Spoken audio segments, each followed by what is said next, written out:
Lamentation, chapitre 1. Et quoi? Elle est assise solitaire, cette ville si peuplée. Elle est semblable à une veuve. Grande entre les nations, souveraine parmi les États, elle est réduite à la servitude. Elle pleure durant la nuit, et ses joues sont couvertes de larmes. De tous ceux qui l'aimaient, nul ne la console. Tous ses amis lui sont devenus infidèles. Ils sont devenus ses ennemis. Juda est en exil, victime de l'oppression et d'une grande servitude. Il habite au milieu des nations, et il n'y trouve point de repos. Tous ses persécuteurs l'ont surpris dans l'angoisse. Les chemins de Sion sont dans le deuil, car on ne va plus aux fêtes. Toutes ses portes sont désertes, ses sacrificateurs gémissent, ses vierges sont affligées, et elle est remplie d'amertume. Ses oppresseurs triomphent, ses ennemis sont en paix. Car l'Éternel l'a humiliée à cause de la multitude de ses péchés. Ses enfants ont marché captifs devant l'oppresseur. La fille de Sion a perdu toute sa gloire. Ses chefs sont comme des cerfs qui ne trouvent point de pâture et qui fuient sans force devant celui qui les chasse. Au jour de sa détresse et de sa misère, Jérusalem s'est souvenue de tous les biens dès longtemps son partage, quand son peuple est tombé sans secours sous la main de l'oppresseur. Ses ennemis l'ont vu, et ils ont ri de sa chute. Jérusalem a multiplié ses péchés, c'est pourquoi elle est un objet d'aversion. Tous ceux qui l'honoraient la méprisent, en voyant sa nudité. Elle-même soupire, et détourne la face. La souillure était dans les pans de sa robe, et elle ne songeait pas à sa fin. Elle est tombée d'une manière étonnante, et nul ne la console. Vois ma misère, ô Éternel. Quelle arrogance chez l'ennemi. L'oppresseur a étendu la main sur tout ce qu'elle avait de précieux. Elle a vu pénétrer dans son sanctuaire les nations auxquelles tu avais défendu d'entrer dans ton assemblée. Tout son peuple soupire. Il cherche du pain. Ils ont donné leurs choses précieuses pour de la nourriture, afin de ranimer leur vie. Vois, Éternel, regarde comme je suis avili. Je m'adresse à vous tous qui passez ici. Regardez et voyez s'il est une douleur pareille à ma douleur, à celle dont j'ai été frappé. L'Éternel m'a affligé au jour de son ardente colère. D'en haut, il a lancé dans mes os un feu qui les dévore. Il a tendu un filet sous mes pieds. Il m'a fait tomber en arrière. Il m'a jeté dans la désolation, dans une langueur de tous les jours. Sa main a lié le joug de mes iniquités. Elles se sont entrelacées, appliquées sur mon cou. Il a brisé ma force. Le Seigneur m'a livré à des mains auxquelles je ne puis résister. Le Seigneur a terrassé tous mes guerriers au milieu de moi. Il a rassemblé contre moi une armée pour détruire mes jeunes hommes. Le Seigneur a foulé au pressoir la Vierge, fille de Juda. C'est pour cela que je pleure, que mes yeux fondent en larmes, car il s'est éloigné de moi, celui qui me consolerait, qui ranimerait ma vie. Mes fils sont dans la désolation, parce que l'ennemi a triomphé. Sion a étendu les mains, et personne ne l'a consolé. L'Éternel a envoyé contre Jacob les ennemis d'alentour. Jérusalem a été un objet d'horreur au milieu d'eux. L'Éternel est juste, car j'ai été rebelle à ses ordres. Écoutez, vous tous, peuple, et voyez ma douleur. Mes vierges et mes jeunes hommes sont allés en captivité.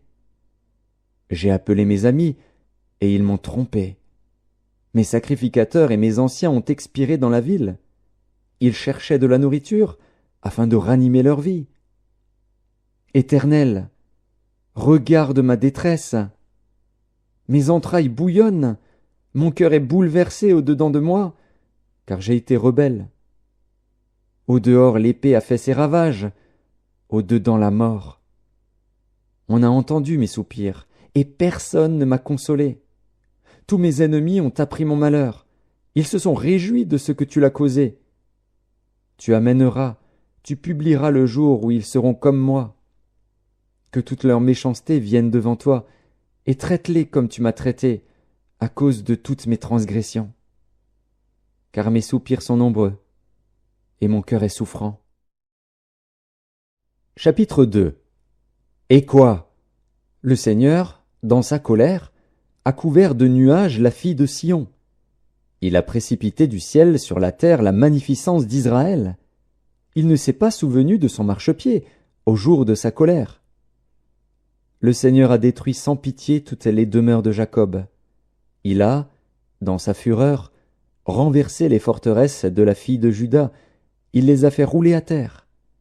Il a profané le royaume et ses chefs. Il a, dans son ardente colère, abattu toute la force d'Israël. Il a retiré sa droite en présence de l'ennemi.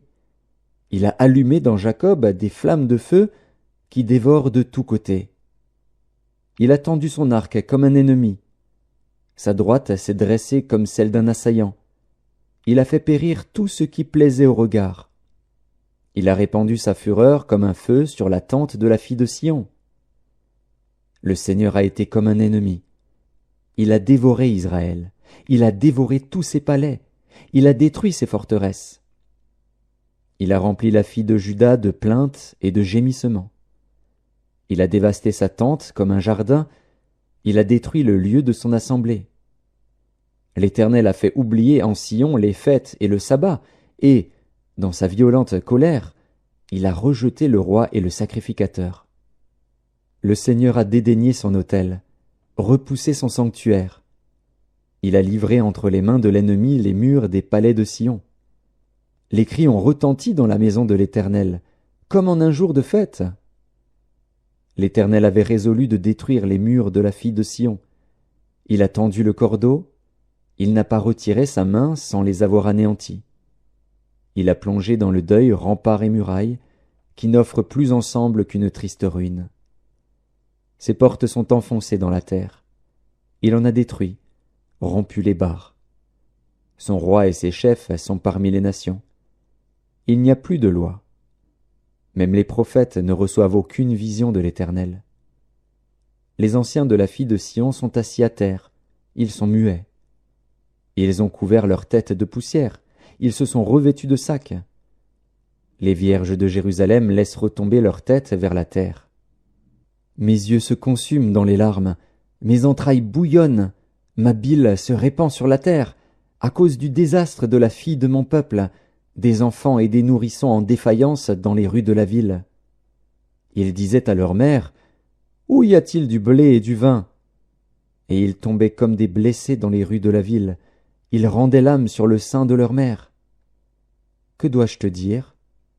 À quoi te comparer, fille de Jérusalem? Qui trouvait de semblable à toi, et quelle consolation te donner, vierge, fille de Sion? Car ta plaie est grande comme la mer. Qui pourra te guérir? Tes prophètes ont eu pour toi des visions vaines et fausses. Ils n'ont pas mis à nu ton iniquité, afin de détourner de toi la captivité. Ils t'ont donné des oracles mensongers et trompeurs. Tous les passants battent des mains sur toi, ils sifflent, ils secouent la tête contre la fille de Jérusalem. Est-ce là cette ville qu'on appelait une beauté parfaite, la joie de toute la terre? Tous tes ennemis ouvrent la bouche contre toi, ils sifflent, ils grincent des dents, ils disent « Nous l'avons englouti. C'est bien le jour que nous attendions, nous l'avons atteint, nous le voyons. » L'Éternel a exécuté ce qu'il avait résolu. Il a accompli la parole qu'il avait dès longtemps arrêtée. Il a détruit sans pitié. Il a fait de toi la joie de l'ennemi. Il a relevé la force de tes oppresseurs. Leur cœur crie vers le Seigneur. Mur de la fille de Sion, répand jour et nuit des torrents de larmes. Ne te donne aucun relâche, et que ton œil n'ait point de repos. Lève-toi, pousse des gémissements à l'entrée des veilles de la nuit. Répands ton cœur comme de l'eau en présence du Seigneur. Lève tes mains vers lui pour la vie de tes enfants qui meurent de faim au coin de toutes les rues. Vois, Éternel, regarde qui tu as ainsi traité. Fallait-il que des femmes dévorassent le fruit de leurs entrailles, les petits enfants objets de leur tendresse? Que sacrificateurs et prophètes fussent massacrés dans le sanctuaire du Seigneur? Les enfants et les vieillards sont couchés par terre dans les rues. Mes vierges et mes jeunes hommes sont tombés par l'épée. Tu as tué au jour de ta colère. Tu as égorgé sans pitié. Tu as appelé de toutes parts sur moi l'épouvante, comme à un jour de fête. Au jour de la colère de l'Éternel, il n'y a eu ni réchappé ni survivant. Ceux que j'avais soignés et élevés, mon ennemi les a consumés. Chapitre 3. Je suis l'homme qui a vu la misère sous la verge de sa fureur. Il m'a conduit, mené dans les ténèbres, et non dans la lumière. Contre moi il tourne et retourne sa main tout le jour. Il a fait dépérir ma chair et ma peau, il a brisé mes os. Il a bâti autour de moi, il m'a environné de poison et de douleur. Il me fait habiter dans les ténèbres, comme ceux qui sont morts dès longtemps. Il m'a entouré d'un mur, pour que je ne sorte pas. Il m'a donné de pesantes chaînes. J'ai beau crier et implorer du secours, il ne laisse pas accès à ma prière. Il a fermé mon chemin avec des pierres de taille, il a détruit mes sentiers. Il a été pour moi un ours en embuscade, un lion dans un lieu caché. Il a détourné mes voies, il m'a déchiré, il m'a jeté dans la désolation. Il a tendu son arc, et il m'a placé comme un but pour sa flèche. Il a fait entrer dans mes reins les traits de son carquois. Je suis pour tout mon peuple un objet de raillerie, chaque jour l'objet de leurs chansons. Il m'a rassasié d'amertume, il m'a enivré d'absinthe. Il a brisé mes dents avec des cailloux, il m'a couvert de cendres. Tu m'as enlevé la paix. Je ne connais plus le bonheur. Et j'ai dit, ma force est perdue, je n'ai plus d'espérance en l'Éternel. Quand je pense à ma détresse et à ma misère, à l'absinthe et au poison, quand mon âme s'en souvient, elle est abattue au-dedans de moi. Voici ce que je veux repasser en mon cœur, ce qui me donnera de l'espérance. Les bontés de l'Éternel ne sont pas épuisées. Ses compassions ne sont pas à leur terme. Elles se renouvellent chaque matin. Oh, que ta fidélité est grande! L'Éternel est mon partage, dit mon âme. C'est pourquoi je veux espérer en lui. L'Éternel a de la bonté pour qui espère en lui, pour l'âme qui le cherche. Il est bon d'attendre en silence le secours de l'Éternel. Il est bon pour l'homme de porter le joug dans sa jeunesse. Il se tiendra solitaire et silencieux, parce que l'Éternel le lui impose. Il mettra sa bouche dans la poussière, sans perdre toute espérance. Il présentera la joue à celui qui le frappe, il se rassasiera d'opprobre. Car le Seigneur ne rejette pas à toujours. Mais, lorsqu'il afflige, il a compassion selon sa grande miséricorde. Car ce n'est pas volontiers qu'il humilie et qu'il afflige les enfants des hommes. Quand on foule aux pieds tous les captifs du pays, quand on viole la justice humaine à la face du Très-Haut, quand on fait tort à autrui dans sa cause, le Seigneur ne le voit-il pas? Qui dira qu'une chose arrive sans que le Seigneur l'ait ordonnée? N'est-ce pas de la volonté du Très-Haut que viennent les maux et les biens? Pourquoi l'homme vivant se plaindrait-il? Que chacun se plaigne de ses propres péchés. Recherchons nos voies et sondons, et retournons à l'Éternel. Élevons nos cœurs et nos mains vers Dieu qui est au ciel. Nous avons péché, nous avons été rebelles. Tu n'as point pardonné. Tu t'es caché dans ta colère, et tu nous as poursuivis. Tu as tué sans miséricorde, tu t'es enveloppé d'un nuage pour fermer accès à la prière. Tu nous as rendus un objet de mépris et de dédain au milieu des peuples. Ils ouvrent la bouche contre nous, tous ceux qui sont nos ennemis. Notre partage a été la terreur et la fosse, le ravage et la ruine.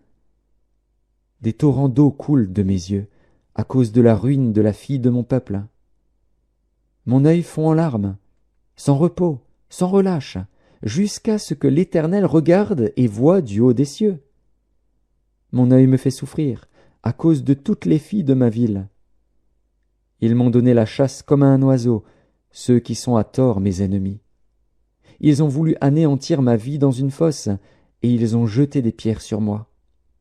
Les eaux ont inondé ma tête. Je disais, je suis perdu.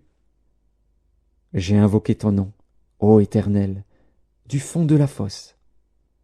Tu as entendu ma voix. Ne ferme pas l'oreille à mes soupirs, à mes cris. Au jour où je t'ai invoqué, tu t'es approché. Tu as dit, ne crains pas. Seigneur, tu as défendu la cause de mon âme. Tu as racheté ma vie. Éternel, tu as vu ce qu'on m'a fait souffrir. Rends-moi justice. Tu as vu toute leur vengeance, tout leur complot contre moi. Éternel, tu as entendu leurs outrages, tout leur complot contre moi, les discours de mes adversaires et les projets qu'ils formaient chaque jour contre moi. Regarde quand ils sont assis et quand ils se lèvent. Je suis l'objet de leurs chansons. Tu leur donneras un salaire, ô Éternel, selon l'œuvre de leurs mains. Tu les livreras à l'endurcissement de leur cœur, à ta malédiction contre eux. Tu les poursuivras dans ta colère, et tu les extermineras de dessous les cieux, ô Éternel. Chapitre 4. Et quoi? L'or a perdu son éclat. L'or pur est altéré. Les pierres du sanctuaire sont dispersées au coin de toutes les rues. Les nobles fils de Sion, estimés à l'égal de l'or pur, sont regardés, hélas, comme des vases de terre, ouvrage des mains du potier. Les chacals même présentent la mamelle et allaitent leurs petits. Mais la fille de mon peuple est devenue cruelle, comme les autruches du désert. La langue du nourrisson s'attache à son palais, desséché par la soif. Les enfants demandent du pain, et personne ne leur en donne. Ceux qui se nourrissaient de mets délicats périssent dans les rues. Ceux qui étaient élevés dans la pourpre embrassent les fumiers. Le châtiment de la fille de mon peuple est plus grand que celui de Sodome, détruite en un instant, sans que personne ait porté la main sur elle. Ces princes étaient plus éclatants que la neige, plus blancs que le lait. Ils avaient le teint plus vermeil que le corail. Leur figure était comme le saphir. Leur aspect plus sombre que le noir. On ne les reconnaît pas dans les rues. Ils ont la peau collée sur les os, sèche comme du bois. Ceux qui périssent par l'épée sont plus heureux que ceux qui périssent par la faim, qui tombent exténués, privés du fruit des champs. Les femmes, malgré leur tendresse, font cuire leurs enfants. Ils leur servent de nourriture, au milieu du désastre de la fille de mon peuple. L'Éternel a épuisé sa fureur, il a répandu son ardente colère. Il a allumé dans Sion un feu qui en dévore les fondements. Les rois de la terre n'auraient pas cru, aucun des habitants du monde n'aurait cru que l'adversaire, que l'ennemi entrerait dans les portes de Jérusalem. Voilà le fruit des péchés de ses prophètes, des iniquités de ses sacrificateurs, qui ont répandu dans son sein le sang des justes. Ils erraient en aveugles dans les rues, souillés de sang. On ne pouvait toucher leurs vêtements. « Éloignez-vous, impurs !» leur criait-on. « Éloignez-vous, éloignez-vous, ne nous touchez pas !» Ils sont en fuite, ils errent çà et là. On dit parmi les nations, ils n'auront plus leur demeure. L'Éternel les a dispersés dans sa colère. Il ne tourne plus les regards vers eux. On n'a eu ni respect pour les sacrificateurs, ni pitié pour les vieillards. Nos yeux se consumaient encore, et nous attendions vainement du secours. Nos regards se portaient avec espérance vers une nation qui ne nous a pas délivrés. On épiait nos pas pour nous empêcher d'aller sur nos places. Notre fin s'approchait. Nos jours étaient accomplis. Notre fin est arrivée. Nos persécuteurs étaient plus légers que les aigles du ciel. Ils nous ont poursuivis sur les montagnes. Ils nous ont dressé des embûches dans le désert. Celui qui nous faisait respirer, loin de l'Éternel, a été pris dans leur fosse. Lui de qui nous disions « Nous vivrons sous son ombre parmi les nations ». Réjouis-toi, tressaille d'allégresse, fille d'Édom, habitante du pays d'Utz. Vers toi aussi passera la coupe. Tu t'enivreras, et tu seras mise à nu. Fille de Sion, ton iniquité est expiée. Il ne t'enverra plus en captivité. Fille d'Édom, il châtiera ton iniquité. Il mettra tes péchés à découvert. Chapitre 5. Souviens-toi, Éternel, de ce qui nous est arrivé. Regarde, vois notre opprobre. Notre héritage a passé à des étrangers, nos maisons à des inconnus. Nous sommes orphelins, sans père. Nos mères sont comme des veuves. Nous buvons notre eau à prix d'argent, nous payons notre bois. Nous sommes poursuivis, le joug sur le cou. Nous sommes épuisés, nous n'avons point de repos. Nous avons tendu la main vers l'Égypte, vers la Syrie, pour nous rassasier de pain. Nos pères ont péché, ils ne sont plus, et c'est nous qui portons la peine de leurs iniquités. Des esclaves dominent sur nous, et personne ne nous délivre de leurs mains. Nous cherchons notre pain au péril de notre vie, devant l'épée du désert. Notre peau est brûlante comme un four, par l'ardeur de la faim. Ils ont déshonoré les femmes dans Sion, les vierges dans les villes de Juda. Des chefs ont été pendus par leurs mains. La personne des vieillards n'a pas été respectée. Les jeunes hommes ont porté la meule, les enfants chancelaient sous des fardeaux de bois. Les vieillards ne vont plus à la porte, les jeunes hommes ont cessé leur chant. La joie a disparu de nos cœurs, le deuil a remplacé nos danses. La couronne de notre tête est tombée. Malheur à nous, parce que nous avons péché. Si notre cœur est souffrant, si nos yeux sont obscurcis, c'est que la montagne de Sion est ravagée, c'est que les renards s'y promènent. Toi, l'Éternel, tu règnes à jamais. Ton trône subsiste de génération en génération. Pourquoi nous oublierais-tu pour toujours, nous abandonnerais-tu pour de longues années? Fais-nous revenir vers toi, ô Éternel, et nous reviendrons. Donne-nous encore des jours comme ceux d'autrefois. Nous aurais-tu entièrement rejetés, et t'irriterais-tu contre nous jusqu'à l'excès?